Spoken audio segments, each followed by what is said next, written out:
আমার নানা যান মদিনা থেকে রওজা মুবারক থেকে পেয়ালা লইয়া রক্তখানা নেওয়ার জন্য হাজির হয়ে গিয়েছে। শহীদের তামান্না আমার গায়ের মধ্যে লেগে গিয়েছে, বড় শহীদের লিপ্সা আমার মনের মধ্যে লেগে গিয়েছে। আমি নিশ্চিত তারা আমাকে শহীদ না করে ক্লান্ত হবে না, উদ্দেশ্য আমাকে শহীদ করা। তোমরা চিন্তা করিও না, বিলাপ করিও না, কান্না করিও না। আমার নানা জান আমার জন্য হাউজে কাউসারের পানি লইয়া দাঁড়ায় রয়েছে। কন্যা সুবহানাল্লাহ। রহমাতুল লিল আলামিন ডাক দেয়া কই, দুনিয়ার মানুষ, ও দুনিয়ার মানুষ রে, যখন ইমাম হুসাইনের গলার মধ্যে ছুরিটা লাগাইলো, আমি নবী মদিনার মধ্যে থাকতে পারি নাই, দৌড় দিয়া কারবালার প্রান্তে চলে আসছি। কন্যা সুবহানাল্লাহ। জয়নাব ডাক দিয়া কই, উম্মে সালমা ডাক দিয়া কই, ও দুনিয়ার মানুষ শুনো শুনো শুনো, আমি ঘুমের ঘরে স্বপ্নে থেকে দেখি আমার নবী আমার ঘরের মধ্যে হাজির হয়ে গেছে। কন্যা সুবহানাল্লাহ। আমি দেখি আমার মায়ের নবী ডাক দেয়া কই, উম্মে সালমা রে, ও উম্মে সালমা, তোমার যে একটা বোতল দিছিলাম, বোতলের ভিতরে একটু মাটি দিছিলাম, দেখো দেখো ওই মাটিটা লাল বর্ণ হয়েছে কিনা। যদি লাল বর্ণ হয়ে থাকে, যদি লাল হয়ে থাকে, রক্তে লালে লাল হয়ে থাকে, তাহলে মনে করবা আমার কলিজার টুকরা নাতি, আমার জাদুমণি টুকরা নাতি কারবালার প্রান্তে শহীদ হয়ে গেছে। কন্যা সুবহানাল্লাহ। উম্মে সালমা ডাক দিয়ে কই, রাসূল পাক সাল্লাল্লাহু আলাইহি ওয়াসাল্লাম বলে দিয়ে গেছেন, কথা বলেন ঠিক কিনা? আল্লাহ পাক রব্বুল আলামিন গভীর মনোযোগ, এই আমার মধ্য সাবিয়ানগরের বাবাজিরা রে, আল্লাহ পাক রব্বুল আলামিন পবিত্র কালামুল্লাহ শরীফের মধ্যে স্পষ্ট ভাষায় জানিয়ে দিলেন, ولا تحسبن الذين قتلوا في سبيل الله أمواتا بل أحياء عند ربهم يرزقون قل الله أكبر আল্লাহ পাক রব্বুল আলামিন জানা দিলেন, দুনিয়ার মানুষ, জগতের মানুষ শুনিয়া লও, আমি আল্লাহ পাক রব্বুল আলামিনের রাস্তায়, আমি আল্লাহ পাক রব্বুল আলামিনের দ্বীনের রাস্তায়, ইসলামের জন্য যে ব্যক্তি কুরবান হইব, যে ব্যক্তি নিজের জীবনটাকে কুরবান দিব, বিলীন করব, তাদেরকে তোমরা মৃত বলে ধারণা করিও না। কন্যা সুবহানাল্লাহ। কথাকার আল্লাহ, ঘোষণাকার আল্লাহ পাক রব্বুল আলামিন ঘোষণা দিয়েছেন। আমি কুলেমুদ্দির কথা নয়, রব্বুল আলামিন ঘোষণা দিয়েছেন, যারা আমি আল্লাহর রাস্তায় ফি সাবিলিল্লাহ, যারা আমার আল্লাহর রাস্তায় বিলীন হয়ে যাবে, নিজের জীবনটাকে কুরবান দিয়ে যাবে, তাদেরকে তোমরা মৃত বলে ঘোষণা করো না, নিজের বিরুদ্ধে ধারণা করো না। শুধু তাই নয়, তাই নয়, আল্লাহ পাক রব্বুল আলামিন বলেন, যারা আমি আল্লাহ পাক রব্বুল আলামিন রাস্তায় কুরবান হয়ে গেল, তারা সকলেই নিজ স্বয়ং কবরের মধ্যে ডানে মাটি, বামে মাটি, চতুর্দিক দা মাটি। এরপর আমি আল্লাহ পাক রব্বুল আলামিন ওই সমস্ত ব্যক্তিদের জন্য জান্নাত থেকে খাবার পাঠাই। কন্যা সুবহানাল্লাহ। তাহলে বোঝা গেল হুসাইন রাদিয়াল্লাহু তাআলা আনহু কারবালার প্রান্তে নানার ইসলামকে জিন্দা করার জন্য জীবন দিয়েছেন। আমার আপনার বিশ্বাস হুসাইন রাদিয়াল্লাহু তাআলা আনহু কবরের মধ্যে জিন্দা নাকি মৃত? কি কথা বলেন, জিন্দা নাকি মৃত? আমাদের বিশ্বাস হলো, তিন হলো হুসাইন রাদিয়াল্লাহু তাআলা আনহু আল্লাহর কোরআনের আয়াত অনুযায়ী হুসাইন জিন্দা, তার সফর সঙ্গী আহলে বাইত যারা ছিল তারাই সিংহা। হাইরে কি দিয়া কি বুঝাইব রে বন্ধু, ও আমার আব্বু জিরা, বাবা জিরা রে আমারা, আল্লাহ পাক রব্বুল আলামিন আমার নবী করিম সাল্লাল্লাহু আলাইহি ওয়াসাল্লাম রাহমাতুল লিল আলামিন, নবীজির কলিজার টুকরা নাতি হযরত ইমাম হুসাইন রাদিয়াল্লাহু তাআলা আনহু নানার ইসলামকে প্রতিষ্ঠা করার জন্য, নানা ইসলামকে জিন্দা করার জন্য বাতিলদের কাছে নিজের ইমানকে বিক্রি করেন নাই, বাতিলদের কাছে পরাজিত গ্রহণ করেন নাই, বরং তাদের নবীর বিরুদ্ধে রুখে দাঁড়িয়ে আমার আল্লাহ পাক রব্বুল আলামিনের নির্দেশকে মান্য করিয়া রাসূল পাক সাল্লাল্লাহু আলাইহি ওয়াসাল্লাম আমার নবীজির এই ইসলামের পতাকাকে জিন্দা করিয়া নিজের জীবনটাকে উৎসর্গ করে কারবালার প্রান্তে জীবন দিয়েছে। কন্যা সুবহানাল্লাহ। হায়রে কি নিয়ে কি বুঝাই, কারবালার কথা যখন স্মরণ হয় কলিজাটা দুখণ্ড হয়ে যায়। কাদের গলার মধ্যে ছুরি চালাইলে, কাদের গলার মধ্যে তুই ছুরি চালাইলে, কার গলার মধ্যে ছুরি চালাইলে। আইরে ইমাম হুসাইন কে কে কে ইমাম হুসাইন কে ছিল, ইমাম হাসাইন কে ছিল? আমার রাসূল পাক সাল্লাল্লাহু আলাইহি ওয়াসাল্লাম হাদিসের মধ্যে জানায় দেন, মান আহাব্বাল হাসান ওয়াল হুসাইন ফাকাদ আহাব্বানি। যারা তোমরা যদি আমার হাসান আর হুসাইনকে মহব্বত করো, ভালোবাসো রে, তাহলে আমি নবীকে ভালোবাসার সমান। আর যদি আমি নবীকে ভালোবাসো, আমার আল্লাহ পাক রব্বুল আলামিনকে ভালোবাসা হইল। কন্যা সুবহানাল্লাহ। আমরা কি হাসাইনকে হুসাইনকে ভালোবাসতে চাই কি চাই না? আওয়াজ দিয়ে বলতে হবে, চাই কি চাই না? এই হুসাইন কেমন ছিলেন? যাদের ব্যাপারে আমার নবী রাহমাতুল লিল আলামিন বলেন, আশরাবি আহলিল জান্নাহ হুসাইন হুসাইন। আল্লাহ রাসূল সাল্লাল্লাহু আলাইহি ওয়াসাল্লাম ঘোষণা দিয়ে দিলেন, আমার হাসান এবং হুসাইন জান্নাতের মধ্যে যুবকদের সরদার হবে। কন্যা সুবহানাল্লাহ। আর আওয়াজ করে বলেন সুবহানাল্লাহ। জান্নাতের মধ্যে যুবকদের সরদার হবে। হাসান আর হুসাইনের কার গলার মধ্যে ছুরি চালাইলে, কার জন্য পানি বন্ধ করে দিলে, কার জন্য রাস্তা বন্ধ করে দিলে। হাদিসের মধ্যে আসছে, দুইটা কাজ তোমরা কখনোই করো না। কোন দুইটা কাজ তোমরা কখনোই করো না? এক হইল কারোর জন্য পানি বন্ধ করে দিও না, কারণ এটা হইল এজিদের ব্যক্তিগত সমস্যা, এটা হলো এজিদের কালচার। তোমরা রাস্তা বন্ধ করে দিও না, এটা এজিদের সাদৃশ্য, এজিদের সাথে মিলে যায়। এই জন্য রাসূল আমাদেরকে নিষেধ করেছে, পানি বন্ধ করে দিও না, এর রাস্তা বন্ধ করে দিও না। আল্লাহ পাক রব্বুল আলামিনের পয়গম্বর আমার নবী রাহমাতুল লিল আলামিনের নবীজির কলিজার টুকরা হাসান এবং হুসাইনকে স্বয়ং আল্লাহ পাক রব্বুল আলামিন ভালোবাসতেন কি বাসতেন না? আওয়াজ দেয়া বলেন, ভালোবাসতেন কি বাসতেন না? এই আওয়াজে মানি না, আরো জোরে বলেন, ভালোবাসতেন কি বাসতেন না? কেমন ভালোবাসতেন মায়ার নবী রাহমাতুল লিল আলামিন নবীজির কলিজার টুকরা ইমাম হাসান এবং হুসাইনকে। আমার নবী রাহমাতুল লিল আলামিন যখন নামাজের মধ্যে যাইত, ইমাম হাসান এবং হুসাইন যখন সাজদার মধ্যে চলে যাইত, ইমাম হাসান হুসাইন নবীজির পিঠ মোবারকে ঘোড়া চালাইতো। কন্যা সুবহানাল্লাহ। আর আওয়াজ দিয়ে বলেন সুবহানাল্লাহ। নবী আমার তেমনি ভাবে নামাজ পড়েন, সাজদায় যান, আর ইমাম হাসান হুসাইন পিঠ মোবারকের মধ্যে উঠে যায়। উঠে যাওয়ার পরে আমার নবী রাহমাতুল লিল আলামিন নবী চিন্তা করেন, হায়রে সাজদার মধ্যে গেছি, ইমাম হাসান হুসাইন আর হাসাইন গারের মধ্যে উঠে গিয়েছে। আমি যদি সাজদার থেকে উঠে যাই, মাওলা আমার প্রতি অসন্তুষ্ট হয়ে যাবে, বেরাজ হয়ে যাবে। আর যদি আমি সাজদার থেকে মাথা উত্তোলন করি, ইমাম হাসাইন হুসাইন বড় কষ্ট পাইবে, আঘাত পাইবে। আল্লাহ পাক রব্বুল আলামিনের কাছে এই দৃশ্যটা বড় ভালো লেগেছে, বড় পছন্দ হয়েছে, মহব্বত লেগেছে। জিবরাইলকে ডাক দেয়া, কই জিবরাইল, ও আমার জিবরাইল, যাও যাও যাও, দৌড়ে যাও, আমার বন্ধু হাবিবুল্লাহকে জানিয়ে দাও, যতক্ষণ পর্যন্ত ইমাম হাসান হুসাইন ওই পিঠ মুবারক থেকে না নামবে, ততক্ষণ পর্যন্ত যেন আমার বন্ধু সিজদার মধ্যে পড়িয়া থাকে। কন্যা সুবহানাল্লাহ। আমার আল্লাহ পাক রব্বুল আলামিন ইমাম হাসান হুসাইনের মর্যাদা বৃদ্ধি করে দিয়েছে।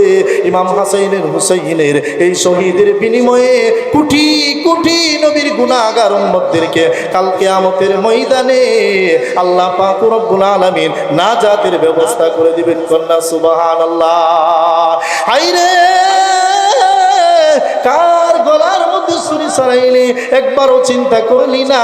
আরে মাইনা নিতাম যদি ওই কাজটাই, ঘটনাটা কোন ইহুদি নাসারা খ্রিস্টান বৌদ্ধ কোন দুর্মিরা এই ঘটনা ঘটাইতো, কিন্তু তারা তো ঘটাই নাই, ঘটাইছে একদল মুসলমান মুনাফিক মুসলমান। কথা বলেন ঠিক কিনা? একদল মুনাফিকি মুসলমান এই ঘটনা ঘটেছে, মুনাফিকি করিয়া দাওয়াতের পর চিঠির পর চিঠর ইমাম হুসাইনকে দিলেন, দেওয়ার পরে দাওয়াত করে দিলেন। বর্তমানে আমার সমাজের মধ্যে দেখা যায় ইমাম বিদ্বেষী কিছু লোক আছে, বলেন যে ইমাম হুসাইন রাদিয়াল্লাহু তাআলা কারবালার প্রান্তে এজিদের সাথে যুদ্ধ করার জন্য নাকি গিয়েছিলেন, কন্যা নাউজুবিল্লাহ। বলেন তো যুদ্ধ করার জন্য গেছে নাকি দাওয়াত করে নিয়েছে? আওয়াজ দেয়া বলেন, দাওয়াত করে নিয়েছে, মেহমান হিসেবে নিয়েছে, নিয়ে তাদের সাথে এরকম আচার ব্যবহার করেছে। এই জন্য আল্লামা ইকবাল বলেন, মুঝে কো পাওয়ালো মুসাফির না সমঝো मैं आया नहीं हो भुलाया गया हो मुझे को पावालो मुसाफिर न समझो मैं आया नहीं हो भुलाया गया हो कि मेहमान बना कर सताया गया हो मैं रोया नहीं हो रुलाया गया हो मैं रोया नहीं हो रुलाया गया हो। একটা জবানও বন্ধ রাখবেন না, আওয়াজ করে বলেন আল্লাহু আকবার। ইমাম হুসাইন বলেন, আমাকে দাওয়াত করে আনা হয়েছে, চিঠির পর চিঠির দেওয়ার পরে আমাকে দাওয়াত করে এনেছো, কেমন মেহমানদারি করো। ৭২ জন কাফেলা তোমরা পিপাসার তো রেখেছো, রাস্তা বন্ধ করে যেত, পানি বন্ধ করে যেছো। কাদের জন্য রাস্তা বন্ধ করলি? যাদের নানা না হইলে এই রাস্তা হইতো না, আসমান জমিন হইতো না, বাতাস আলো বাতাস হইতো না, চন্দ্র সূর্য হইতো না, গ্রহ তারা হইতো না, না না না কোনো কিছুই হইতো না। ওই নবীর উম্মত হইয়া ওই নবীর আহলে বায়তের গলার মধ্যে ছুরি চালাইছ না। এরে মুনাফিকি মুসলমান, এজিদের সৈন্যবাহিনী রে, আল্লাহ পাক রব্বুল আলামিনের কাল কিয়ামতের ময়দানে, কাল হাসরের ময়দানে নবীজির সামনে তোরা কেমনে মাথা উঁচু করে দাঁড়াইবি? ঠিক কিনা? যারা ইজিদি মুসলমান, যারা নবীর আহলে বায়তের সদস্যদের গলায় ছুরি লাগাইছে, তারা কি নবীর সামনে মাথা উঁচু করে দাঁড়ানোর কোনো সাধ্য তাদের আছে? কথা বলেন না। এই জন্য আমি বলি, রহমাতুল লিল আলামিন নবী, মায়ার নবীর কলিজার টুকরা ইমাম হুসাইন রাদিয়াল্লাহু তাআলা এই কারবালার প্রান্তের প্রাণের মধ্যে সাহার বানুকে ডাক দিয়ে কই, ও সাহার বানু, আমার মেয়ে, ও সকিনা, আমার বোন জৈনব, শোনো শোনো। রহমাতুল লিল আলামিন নানা জান স্বপ্নের মধ্যে দেখাইছে, নানা জান আমার কারবালার প্রান্তে রক্ত নেওয়ার জন্য রওজা থেকে রওনা দিয়েছে। কন্যা সুবহানাল্লাহ। আমি যেদিন চলে যাব, যখন আমি শহীদ হয়ে যাব, তোমরা কেউ বিলাপ কইরো না, কান্না কইরো না, কারণ আল্লাহর রাস্তায় কুরবান দেওয়াটা বেদনার না, এটা বড় আনন্দের। কন্যা সুবহানাল্লাহ। আমার নানা জান মদিনা থেকে রওজা মুবারক থেকে পেয়ালা লইয়া রক্তখানা নেওয়ার জন্য হাজির হয়ে গিয়েছে। শহীদের তামান্না আমার গায়ের মধ্যে লেগে গিয়েছে, বড় শহীদের লিপ্সা আমার মনের মধ্যে লেগে গিয়েছে। আমি নিশ্চিত তারা আমাকে শহীদ না করে ক্লান্ত হবে না, উদ্দেশ্য আমাকে শহীদ করা। তোমরা চিন্তা করিও না, বিলাপ করিও না, কান্না করিও না। আমার নানা জান আমার জন্য হাউজে কাউসারের পানি লইয়া দাঁড়ায় রয়েছে। কন্যা সুবহানাল্লাহ। রহমাতুল লিল আলামিন ডাক দেয়া কই, দুনিয়ার মানুষ, ও দুনিয়ার মানুষ রে, যখন ইমাম হুসাইনের গলার মধ্যে ছুরিটা লাগাইলো, আমি নবী মদিনার মধ্যে থাকতে পারি নাই, দৌড় দিয়া কারবালার প্রান্তে চলে আসছি। কন্যা সুবহানাল্লাহ। জৈনব ডাক দিয়া কই, উম্মে সালমা ডাক দিয়া কই, ও দুনিয়ার মানুষ শুনো শুনো শুনো, আমি ঘুমের ঘরে স্বপ্নে থেকে দেখি আমার নবী আমার ঘরের মধ্যে হাজির হয়ে গেছে। কন্যা সুবহানাল্লাহ। আমি দেখি আমার মায়ের নবী ডাক দেয়া কই, উম্মে সালমা রে, ও উম্মে সালমা, তোমার যে একটা বোতল দিছিলাম, বোতলের ভিতরে একটু মাটি দিছিলাম, দেখো দেখো ওই মাটিটা লাল বর্ণ হয়েছে কিনা। যদি লাল বর্ণ হয়ে থাকে, যদি লাল হয়ে থাকে, রক্তে লালে লাল হয়ে থাকে, তাহলে মনে করবা আমার কলিজার টুকরা নাতি, আমার জাদুমণি টুকরা নাতি কারবালার প্রান্তে শহীদ হয়ে গেছে। কন্যা সুবহানাল্লাহ। উম্মে সালমা ডাক দেখো, ইয়া রাসূলুল্লাহ, ইয়া হাবিবাল্লাহ, নবী গো, ও মায়ার নবী, ও রহমাতুল লিল আলামিন মায়ার নবী, এই বোতলের কথা পরে বলবো, আগে বলেন আপনার দাড়ি মুবারকের মধ্যে ময়লা কেন, চেহারা মুবারকের মধ্যে বালু কেন, চুল মুবারকের মধ্যে বালু কেন, জামা মুবারকের মধ্যে বালু লেগে আছে? ইয়া রাসূলুল্লাহ, ইয়া হাবিবাল্লাহ, এই বালুগুলো কেন লেগে আছে? আমার নবী ডাক দিয়ে উম্মে সালমা, ও উম্মে সালমা রে, যখন ইজিদি সৈন্যরা, যখন সীমার আমার ইমাম হুসাইনের গলার মধ্যে তরোয়ারটা লাগাইলো, আমি নবী মদিনার মধ্যে থাকতে পারি না, দৌড় দিয়া কারবালার প্রান্তে এসা আমার নাতি হুসাইনকে কুলে লইয়া ওই কারবালার প্রতি ময়দানের মধ্যে দুইজনে কুলাকুলি করছি। কন্যা সুবহানাল্লাহ। জানি না কেমন করে ছিলেন নবী সোনার মদিনায়,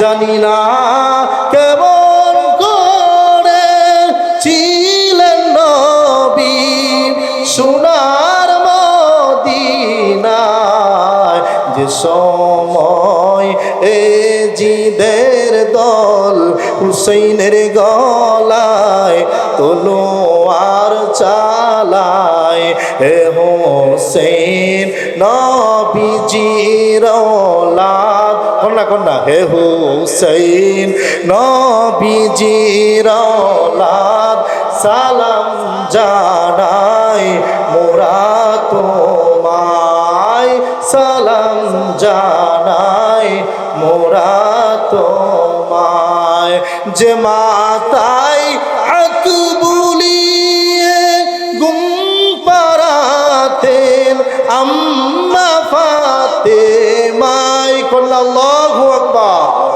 যে মাতায় হাত বুলিয়ে গুম পারাতেন আম্মা ফাতেমায়, কিভাবে সেই মাতাকে নীল তারা তীরের আগায়, কিভাবে সেই মাতাকে নীল তারা সীমার আগায়, হে হোসেন নবীজির औलाद, সালাম, কন্যা কন্যা বাসান, হে হোসেন নবীজির औलाद, সালাম জানাই মোরা তোমায়, সালাম জানাই মোরা।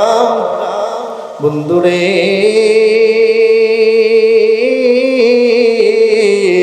ও আমার মধ্য সাবিয়া নগরের বাবারা, ও আমার পর্দানি শিরের আম্মুজিরা রে, আমি কি দিয়া কি বুঝাইতাম? কারবালার কথা যদি স্মরণ হয় কলিজাটা কান কান হয়ে যায়। কারবালার নিঠুর দণ্ড যদি মনে হয় আমার ঘুম হারাম হয়ে যায়। কারবালার কথা যদি স্মরণ হয় চোখ দিয়া পানি বেবে টপ টপ টপ টপ করে জমিনের মধ্যে পড়ে। বন্ধুরে, একজন সন্তান নাম তার ওয়াহাব কালবি, ওই ওয়াহাব কালবি তার আম্মুরে ডাক দিয়া কয়, আম্মু গো, ও আমার মা জানা, ও আমার আম্মুজি গো, তুমি না আহলে বায়াতের প্রেমিক, তুমি না পাক পাঞ্জাতনকে বড় মহাব্বত করো, কিন্তু পাক পাঞ্জাতনের বড় বিপদ। মা ডাক দিয়া কয়, রে ফুত কি কস? পাঞ্জাতনের লগে বেয়াদবি, জিন্দেগি বরবাদ হয়ে যাবে, ঈমান তছনছ হয়ে যাইবে। ওরে পাঞ্জাতনের লগে বেয়াদবি করিস না, আলে বায়াতের লগে বেয়াদবি করিস না। ফুতুরে যদি বিপদের মধ্যে থাকে, কারবালার প্রান্তরের মধ্যে ইমাম হুসাইন যাওয়ার আগে আগে তুমি পুত্র ওই কারবালার প্রান্তে যাইবা। কন্যা সুবহানাল্লাহ। এবার ডাক দেখো, ওরে ওয়াহাব কালবি, এ আমার পুত্র, আমি তোমার কি লাগে? ওয়াহাব কালবি ডাক দেয়া গয়া, আপনি আমার মা লাগে না, তাহলে আমি তোমার মা, তোমাকে আদেশ করতেছি তলোয়ারটা তোমার হাতের মধ্যে নাও। ওই ওয়াহাব কালবি তলোয়ারটা হাতের মধ্যে নিলে না। এবার ডাক দেয়া ওই কারবালার প্রান্তে যাইবা। ওই কারবালার প্রান্তে 100 জন থাকুক, 1 জন থাকুন, 2 জন থাকুগা, 10,000 থাকুন, 5,000 থাকুগা, তুমি এক কদম পর্যন্ত পিছবা হইবা না। কন্যা সুবহানাল্লাহ। তুমি ডানে যুদ্ধ করবা, বামে যুদ্ধ করবা, একটা কদমও পিছে দিবা না। আর যদি তোমার কদম কেন পিছে দেও রে, আমি মা তোমাকে বলছি, আমি মা তোমার যে দুধ খাওয়াইছি ওই দুধের ঋণ আমি ছাড়তাম না। কন্যা সুবহানাল্লাহ। বলেন তো কসমটা ছোট নাকি বড়? আওয়াজ দিয়ে বলেন, ছোট নাকি বড়?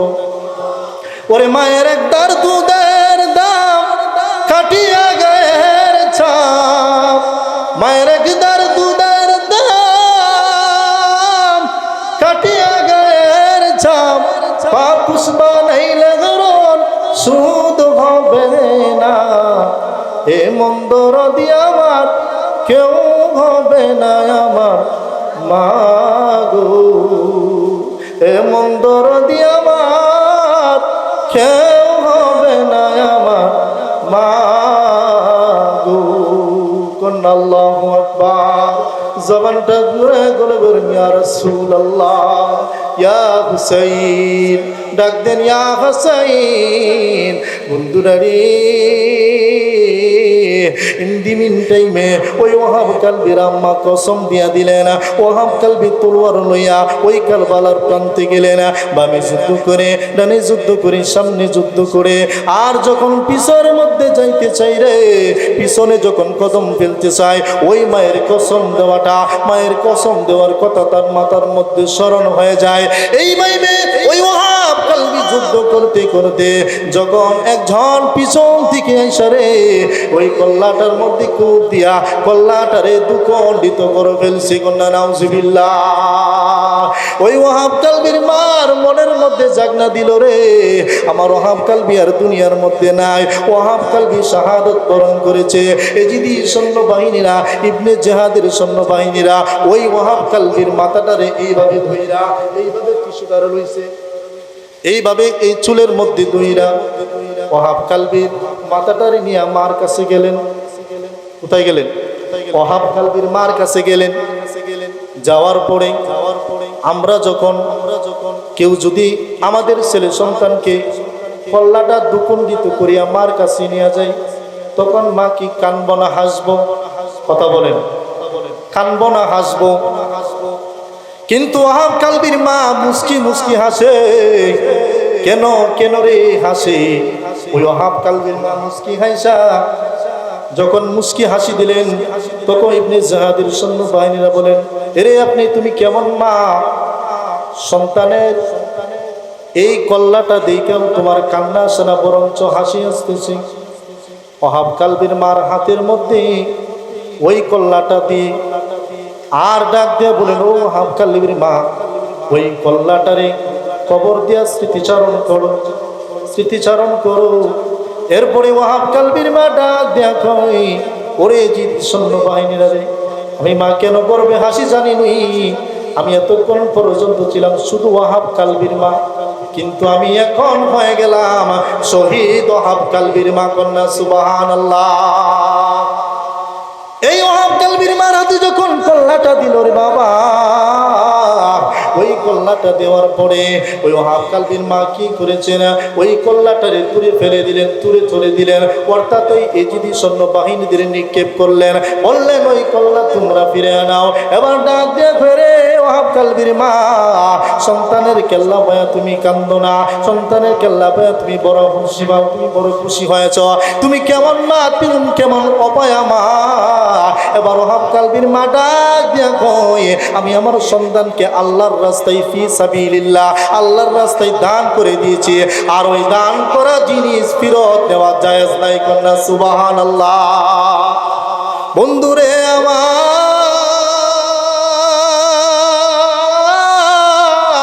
এ আমার সাবিয়ানগের বাবা এ আমার অষ্টগ্রামের বাবা এ আমার প্রধান নিশিরের আম্মু কারবালার কথা স্মরণ করিয়া ইমাম হাসানের কথা স্মরণ করিয়া আলে বায়াতের কথা স্মরণ করিয়া আজকের এই ময়দানে যদি দুইটা চোখের পানি পালাইতে পারো রে ওই দুইটা চোখের পানি তোমার জাহান্নাম নিবানোর জন্য যথেষ্ট হয়ে যাবে কন্যা সুবহানাল্লাহ ওই কারবালার প্রান্তে